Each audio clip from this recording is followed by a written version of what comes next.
मेरी शादी के कुछ दिन बाद ही मेरी बीवी मायके चली गई कुछ काम से। मुझे बीवी की कमी बहुत खली, क्योंकि मुझे खेलने की आदत लग चुकी थी। एक भाभी मेरे घर काम करने आती थी। उन्होंने मेरा काम किया। दोस्तों, मेरा नाम आशीष है। मैं 28 वर्ष का एक शादीशुदा युवक हूँ। 4 वर्ष पूर्व की बात है, मेरा विवाह हो गया। शादी के 25 दिन बाद ही मेरी नवविवाहिता बीवी सुषमा की परीक्षा थी, एमए की। और परीक्षा केंद्र भी मेरे ससुराल वाले शहर यानी मेरी पत्नी के मायके में ही था। मेरी पत्नी की परीक्षा 15 से 16 दिन तक चलनी थी। तो परीक्षा से 2 दिन पूर्व ही मैं अपनी बीवी को अपने ससुराल छोड़ने के लिए गया। मैं ससुराल पहुंचा तो खूब आवभगत हुई। अपने घर आकर फिर वही हाल। पिछले 3 सप्ताह से मैं रोज बीवी के साथ बिस्तर में सोता था, तो अब अगली 16 से 17 रातें अकेले काटनी कठिन काम लग रहा था। हमारे घर में सफाई करने, बर्तन मांजने और कपड़े धोने के लिए एक कामवाली लगी हुई थी। पिछले 2 वर्ष से वही आती थी।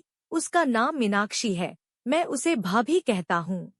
उसके विवाह को 2.5 साल ही हुए थे। वो हमारी पहली कामवाली की बहू थी। उसकी उम्र 25 से 26 वर्ष के करीब रही होगी। वो अपनी शादी के कुछ माह बाद ही अपनी सास की जगह हमारे घर काम पर आने लगी थी।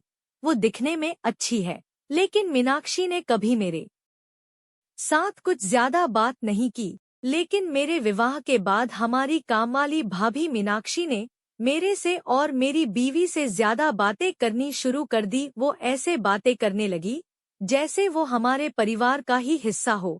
तभी मुझे पता चला था कि मीनाक्षी की शादी को 2.5 साल होने को आए थे, लेकिन अभी तक भी उसके कोई औलाद नहीं हुई थी। उसके पाँव भारी नहीं हुए थे, और चूंकि मीनाक्षी और उसका पति दोनों कम पढ़े लिखे थे, तो वो डॉक्टर के पास भी नहीं गए थे। मेरी पत्नी सुषमा के मायके जाने के पश्चात से हमारी नौकरानी भाभी मीनाक्षी अब मेरे साथ कुछ ज्यादा ही बात करने लगी।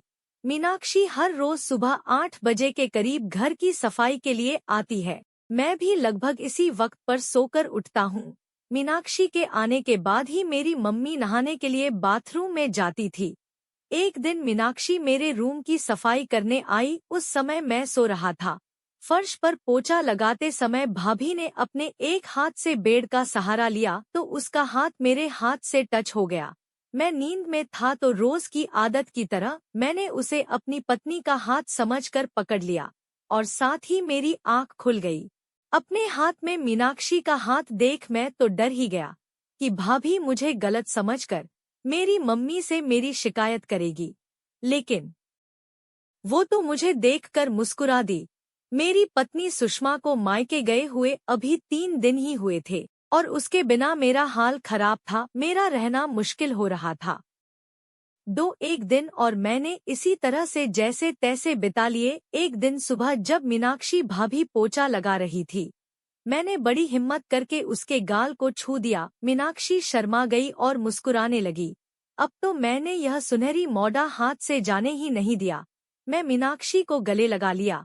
मुझे पता नहीं था कि मेरी मम्मी कहाँ होगी। वैसे इस समय पर वे बाथरूम में नहाती हैं, और करीब आधा घंटा लगता है उन्हें बाथरूम में। तो मुझे नहीं पता था कि कितना वक्त था मेरे पास, लेकिन ज्यादा कुछ नहीं हो पाया क्योंकि मीनाक्षी छूटकर बाहर चली गई थी। इसके 5 मिनट बाद ही मेरी मम्मी की बाथरूम से निकलने की आवाज आई, तो मैं समझ गया कि मीनाक्षी को मेरे साथ में कोई ऐतराज नहीं है।